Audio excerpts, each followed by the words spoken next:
Hello everyone and welcome back to another night of Gym Leader Challenge at Superscript Comics and Games. Today we have Joe on the left who is playing a Psychic type deck and Matt on the right who is playing a Dragon type deck.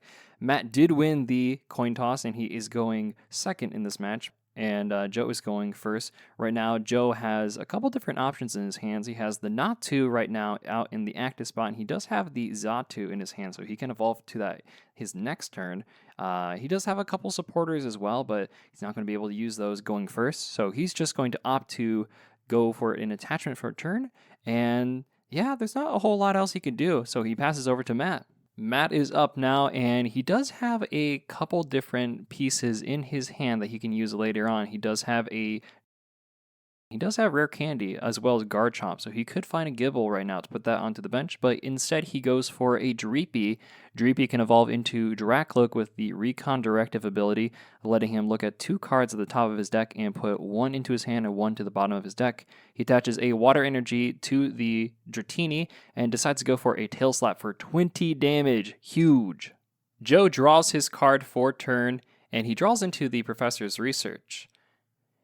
He evolves the Natu into Xatu. Xatu has the Clairvoyant Sense ability that says once during your turn you may attach a basic Psychic Energy card from your hand to one of your bench Pokemon and draw 2 cards.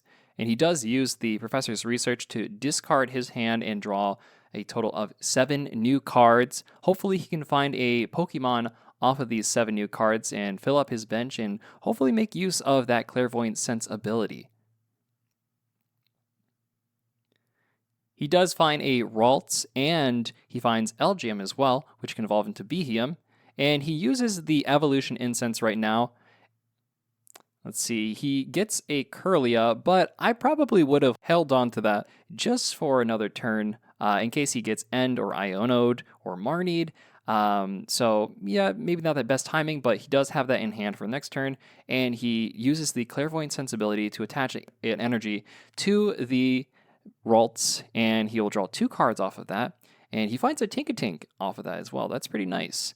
He can evolve into the Tinkaton later on in the match, and he is going to retreat the Xatu into one of his bench Pokemon. He chooses the Elgyem, hopefully getting set up for next turn with Beheeyem. And with that, Joe is going to pass his turn over to Matt. Matt draws for turn into a Fire Energy, and he has a Dracloak in hand, which means he can use that Recon Directive ability. He does decide to use that. He grabs the top 2 cards of his deck, and he's going to put 1 of them into his hand and 1 at the bottom of his deck. He does have a Dragonite right there, which is pretty nice since he has the Rare Candy in hand, which means he can then Rare Candy into Dragonite, and then use that Fast Call ability to find a supporter from his deck and really get going. Attaches a Fire Energy to the Dracloak. I don't really know about that play. It doesn't really seem like he is seeing the Rare Candy play, which is unfortunate because that could really get his bench started up, and he's not looking that well right now. He does go for the Tail Snap for 20 damage, and yeah, that's the end of his turn. A bit of a slower turn for Matt. Let's see if Joe is able to capitalize on this and take out the Dratini before it's able to evolve into a Dragonite. Joe evolves his Ralts into Kirlia, which has the Refinement ability, and he will go ahead and use that. He's going to discard 1 card from his hand, which will be the Togetic, and draw 2 cards. And he does find the Beheeyem off of that, which is great for him because now he can evolve that, and he just needs a Psychic Energy in order to use Beheeyem's attack, Cosmic Beatdown. This attack does 20 damage for each of his Pokemon in play, which right now that's sitting at 80 damage, more than enough to take out that Dratini in the active spot. Looks like Joe is going to also play Random Receiver, which is going to reveal cards from the top of his deck until he finds a supporter card. Let's see how far he has to dig in order to find a supporter, though. And let's see if any of the supporters that he finds will actually help him out in this situation.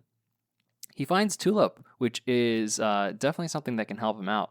He's able to put 4 in any combination of Psychic Pokemon and Psychic, or basic Psychic Energy, and from his discard into his hand. Card very similar to Nessa, but for a Psychic type Pokemon. And it looks like he's grabbing a basic Psychic Energy, a Togetic, a Togekiss, And he has one other card, I believe, in there, and it is a Ribombee. So he has all 4 of those cards back into his hand. Now he can go ahead, attach the basic Psychic Energy to the Beheeyem, and he can take a knockout with Cosmic Beatdown. And yep, he's just going to go ahead with the Cosmic Beatdown. No other actions for the turn, and he's going to take out that Dratini.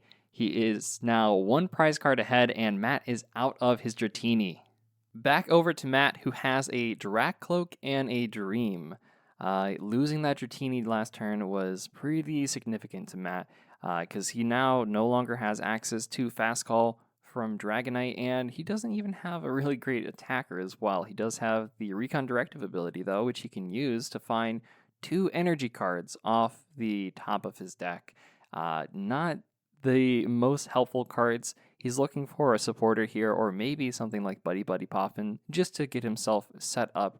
If that Dracloak gets knocked out next turn, then it is game over for Matt. He decides to take the Fighting Energy, and he does have a double Dragon Energy in hand as well. That would have been really nice if he had the Dragonite in play, because then he would have had an attacker alongside the Fast Call ability.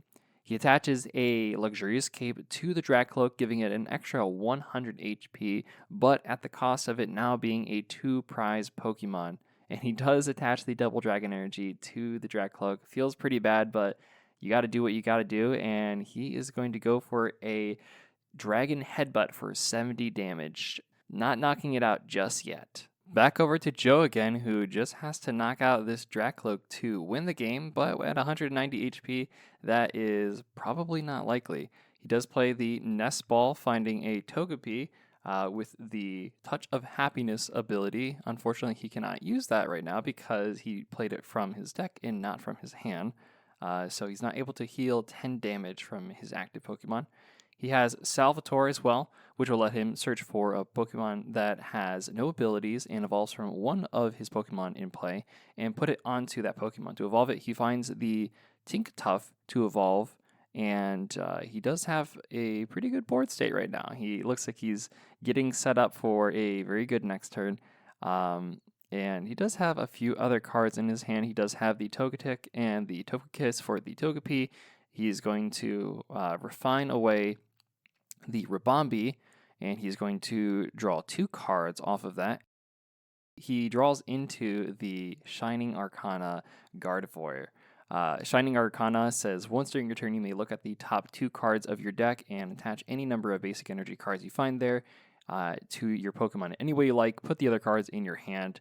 And it looks like he does find 1 Psychic Energy, and he attaches it to the Gardevoir, hoping to get another attacker online. He already has the Elgyem in play with the Cosmic Beatdown, and, you know, Shining Arcana Gardevoir is a fantastic attacker as well. He also has a Luxurious Cape to respond to Matt, so now that Gardevoir is at an astonishing 240 HP. That is quite a lot of health, and he's going to go ahead and use Cosmic Beatdown for 100 damage, meaning next turn that Dracloak is going down if he can keep it up. And Matt, with his lone Dracloak, will draw a card for his turn. He does have a Tag Call in hand, which he goes ahead and plays, finding 2 tag team cards and revealing them and putting them into his hand. He finds Guzma and Hala, and he finds Cynthia and Caitlin. Cynthia and Caitlin will be a pretty good card for Matt right now. He won't be able to find a supporter card since there are none in his discard pile, but he can use the secondary effect to discard a card and draw 3 cards, which he does end up doing. Let's see, he does find a level ball off of that, which means he can find another Pokemon and put that onto his bench.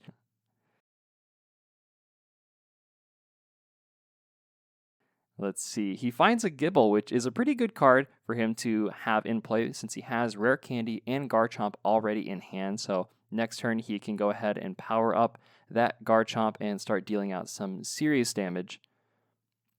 He attaches a basic Fighting Energy to the Gibble, just so that it only requires 1 Water Energy for next turn.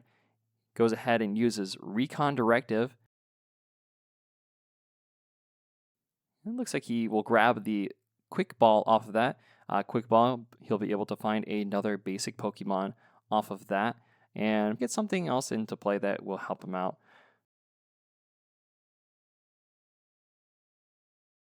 He goes ahead and uses the Quick Ball, discarding the Fast Call Dragonite to find Druddigon. Druddigon is a fantastic attacker in Dragon decks. It has Revenge for 40 plus if any of your Pokemon were knocked out by damage from an attack from your opponent's Pokemon during their last turn. This attack does 120 more damage, so it is a very great attacker. Unfortunately, the Double Dragon energy is already attached to the Dracloak, but that is okay. He goes ahead and uses Dragon Headbutt for 70 damage, knocking out the Beheeyem and taking his first prize card. He is not out of this just yet. He looks like he has a pretty good setup for next turn. And Joe will go ahead and promote the Gardevoir, which only needs one more energy to attack. And with Joe all set up, he draws his card for turn, drawing into the Rare Candy, which he can use on the Togepi, but instead he just goes ahead and evolves into the Togetic.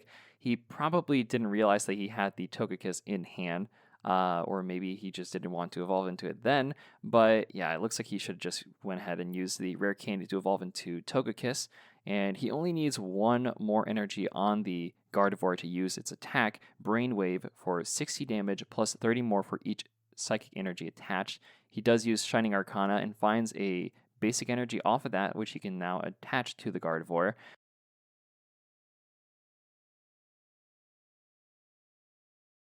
He uses Raihan to attach a basic psychic energy from his discard pile to one of his Pokemon. Looks like he's deciding whether he wants to put it on the Gardevoir or the Tinkatuff, and he does attach it to the Tinkatuff, hoping to get it set up next turn. And now that he attached that, he's able to find a card from his deck and put that into his hand, finding hopefully something like a special energy, or finding maybe the Tinkaton so that he can evolve into that. And I do see a twin energy that he has in hand right now, so he can attach that to the Tinkatuff for his manual attachment for turn.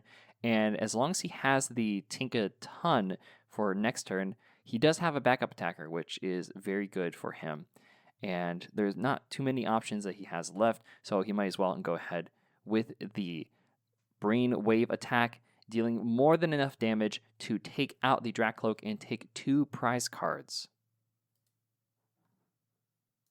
Matt will go ahead and promote his Gibble into the active spot, and we know that he has Rare Candy and Garchomp in his hand right now, so he can go ahead and evolve that into Garchomp.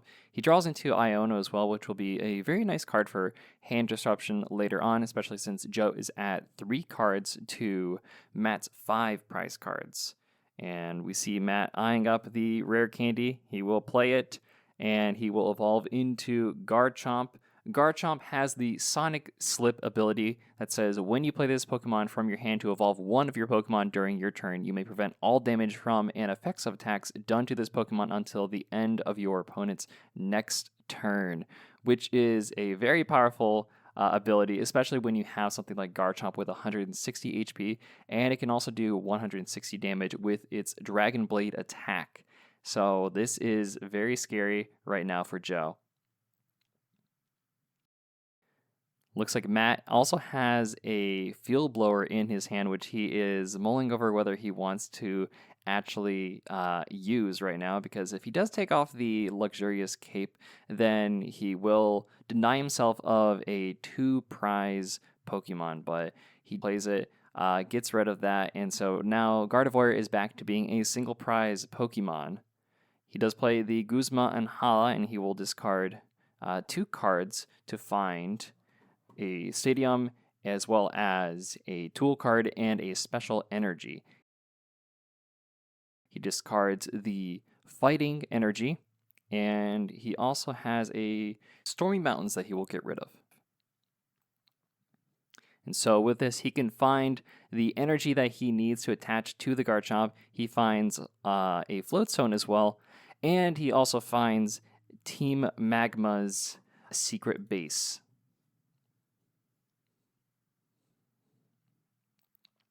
Let's see, he will go ahead and play down the Team Magma's secret base.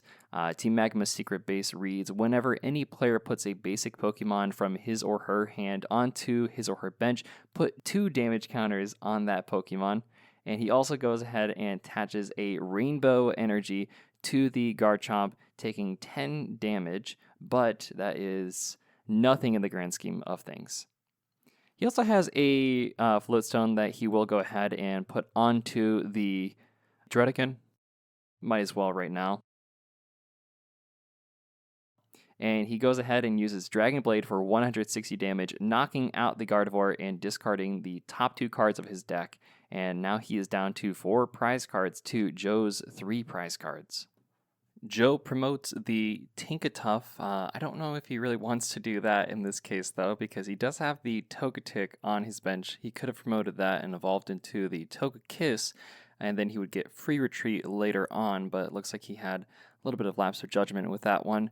He does have a Psychic Energy in his hand, so he can attach that through Clairvoyant Sense and draw a few cards off of that. He does have a couple other options too. He has Boss's Orders for the Druddigon if he wants to do that, and possibly do some damage and take a knockout this turn. He will go ahead and use Clairvoyant Sense, and he will draw 2 cards off of that, attaching the Psychic Energy to the Togekiss. He finds Mew from Celebrations, and he also finds a Reversal Energy, it looks like. He will play Arven. Arven can definitely find him some sort of card that will get him to the Tinkaton. He does play a Pokemon Communication. He does play Great Ball as well. He's already used the Evolution Incense in his deck, so he is out of options for that one.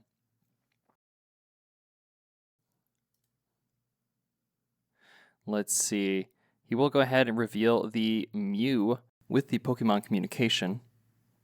And presumably finding a Tinkaton for this, he might want to consider playing something like Ultra Ball in his deck, just so he would have an easier time of finding evolution Pokemon. He might also want to consider playing Evo Soda as well, because that Mew Celebrations could have helped out later on, especially if he had the free retreat with the Togekiss. He's going ahead and shuffling up his deck, and it's a very unfortunate spot for Joe right now because due to the Garchomp's ability, he can't actually attack and do any damage to the Garchomp. So in order to prevent the Tinkaton from going away, he's going to have to retreat at this turn.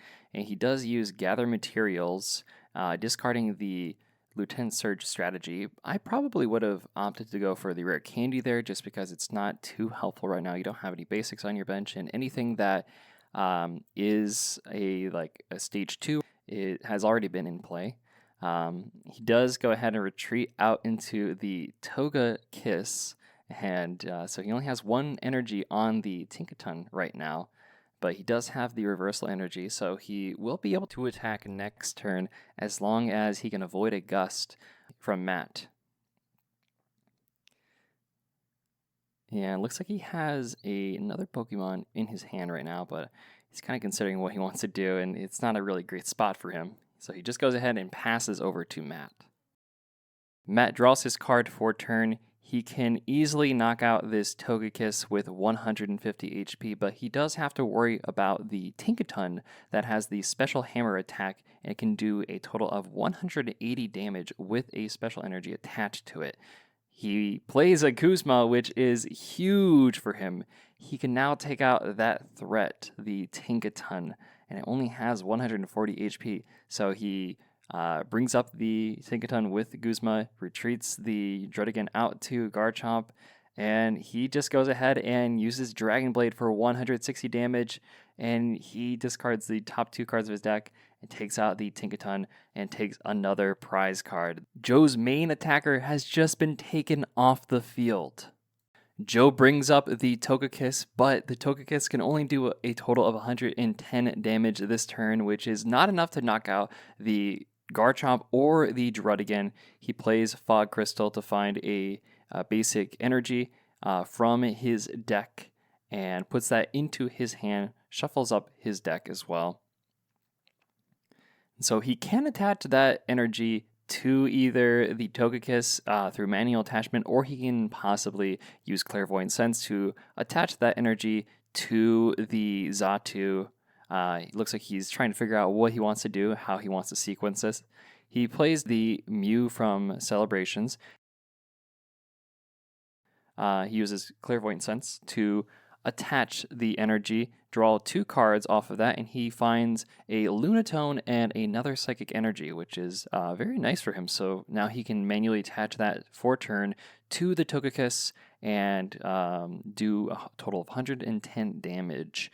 He also plays a Lunatone onto his bench. The Lunatone also has attack that does more damage depending on how many Psychic Energy are attached to it. He attaches the Psychic Energy to the Togekiss, and he plays Boss's Orders as well to bring up the Druddigon, but the Druddigon has a total of 120 HP, so it is just out of range of the Togekiss's attack that does 110 damage. Might have wanted to just get more damage on the Garchomp, but it's pretty tough in this situation to figure out what exactly is best. So he will go ahead and use Togekiss's attack for 110 damage, and from the effect, he will move 1 Psychic Energy from the Togekiss and put it onto the Lunatone. Matt has the Druddigon out in the active spot, but it does have that float zone, so it will be able to easily retreat out into the Garchomp, and there it is. The Garchomp is back in the active spot, and it is ready to deal out some serious damage to Joe's side of the field. Matt does have a Fire Energy in his hand right now. He might want to consider attaching that to the Druddigon right now, but he goes for the Iono, sending the hand to the bottom of the deck and drawing a total of 3 cards. Joe will do the same. So Matt really needs to hit a energy if he wants to have an attachment for turn. It's not the worst if he does miss it, but it would help him out a lot, especially if that Garchomp goes down. He does have teammates in a special charge and a Drampa in his hand. He plays the Drampa down, and because of Team Magma's secret base, it will take 20 damage, which is pretty nice for the Drampa. It does more damage depending on if there are damage counters on it. And he uses special charge to find up to 2 special energy from his discard pile and put those back into the deck. Looks like he can only find the Double Dragon Energy, which that would help out if he finds it next turn. He can attach that to either the Drampa or the Druddigon, and he can have another backup attacker ready to go. Let's see, he only has 1 card remaining in his hand, which is not great, and he uses Dragon Blade for 160 for the knockout, but he discards, oh no, a Double Dragon Energy. That card that he just put back into his deck goes back into the discard pile. Very unfortunate, but Matt still has just 2 prize cards remaining. Can Joe take out this Garchomp? He has the Lunatone on his bench right now, but it looks like he can only attach 2 energy cards to it through Clairvoyant Sense and through a manual attachment for turn. And that's still not enough to take out that Garchomp. He needs to hit that benchmark of 150, and he will attach an energy through Clairvoyant Sense, drawing 2 cards in the process. And let's see if he has anything else. He looks like he does draw into a basic Psychic Energy, so he can attach another one to the Lunatone. He will go ahead and bump the Team Magma secret base for an Old Cemetery. This says whenever any player attaches an energy card from the hand to one of their non-psychic Pokemon, put 2 damage counters on that Pokemon. He will go ahead and attach the Psychic Energy from hand to the Lunatone.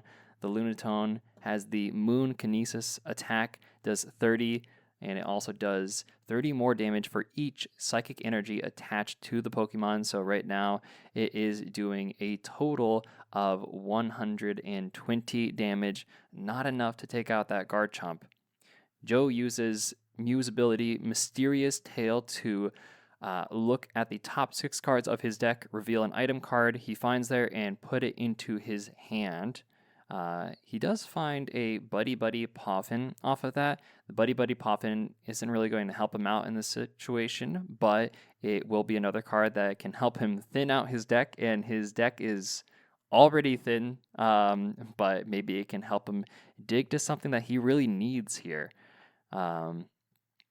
Let's see if he decides to do anything else for the turn. He does have Energy Retrieval. He can find Energy. He does have another Pokemon in his hand. He plays the Energy Retrieval, finding 2 basic Psychic Energy from his discard and putting them into his hand.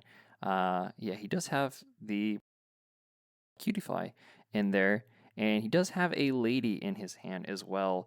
Lady is a card that will let him search his deck for up to 4 basic energy cards, reveal them, and put them into his hand. But unfortunately, that's not going to help him out with any sort of attachments to the Lunatone. So it looks like Joe is going to have to take the hit with Mew, bring up the Lunatone next turn, and hopefully respond and take out, some of Matt's Pokemon. Take out that Garchomp and try to deal with the Dredigan and the Drampa as well. He will go ahead and play the Lady, finding a basic Psychic Energy off of that and shuffling up his deck right now. He will put that back down. That is all he can do for this turn, and he passes over to Matt. Back over to Matt, who really all he has to do is find an energy and attach it to one of his benched Pokemon and then take the knockout with Garchomp.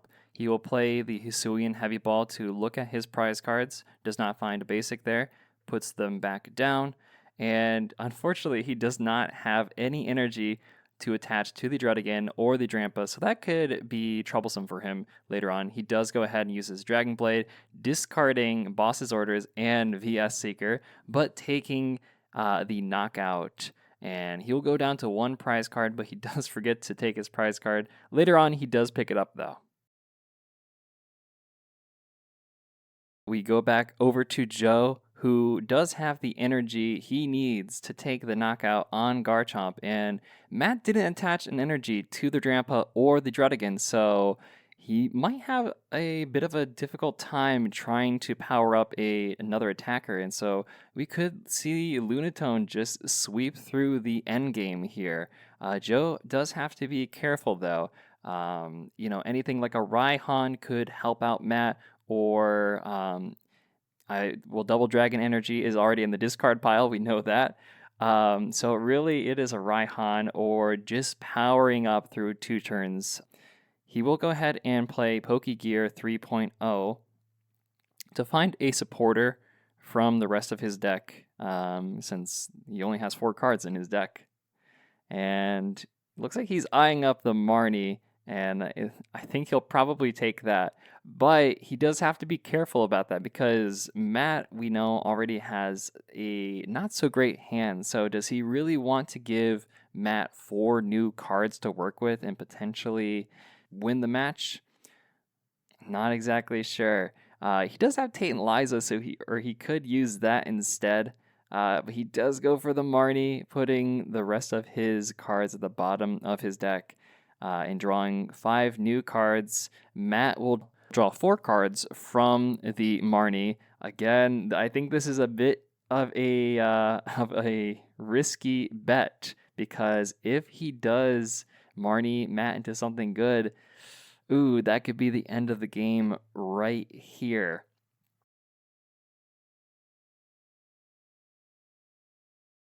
Joe will go for Moon Kinesis for 150 damage, doing just enough damage to take out the Garchomp and take a prize card.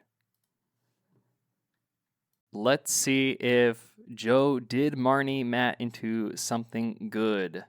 Matt draws for his turn, and right now he needs to hit at least 120 on the Lunatone, thanks to that Bravery Charm and the 20 damage that is already on the Lunatone. Matt has a couple different supporters in hand. I don't know if he has Raihan, though. He is looking through his discard pile, which makes me think that he does have Raihan, though.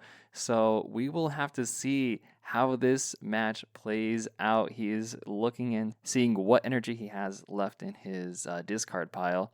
He will play an Ultra Ball, discarding EXP Share and Professor's Research. That will let him search his deck for a Pokemon and just confirm what is left in his deck. He finds the Regidrago and puts that into his hand. He shuffles up, but I do have a feeling that he will go back into his deck one more time. And there it is, a Raihan. He will be able to attach a basic energy card from his discard pile to one of his Pokemon. And let's see, he goes for... He's looking through. He goes for the water energy. So he attaches the water energy to the Druddigon. He can find an Aurora energy. He can find a fire energy. Anything will do. He does find the fire energy, and he will use Revenge for the knockout. And that is the end of the game. Congratulations to Matt. GG to both of the players. And thank you for watching.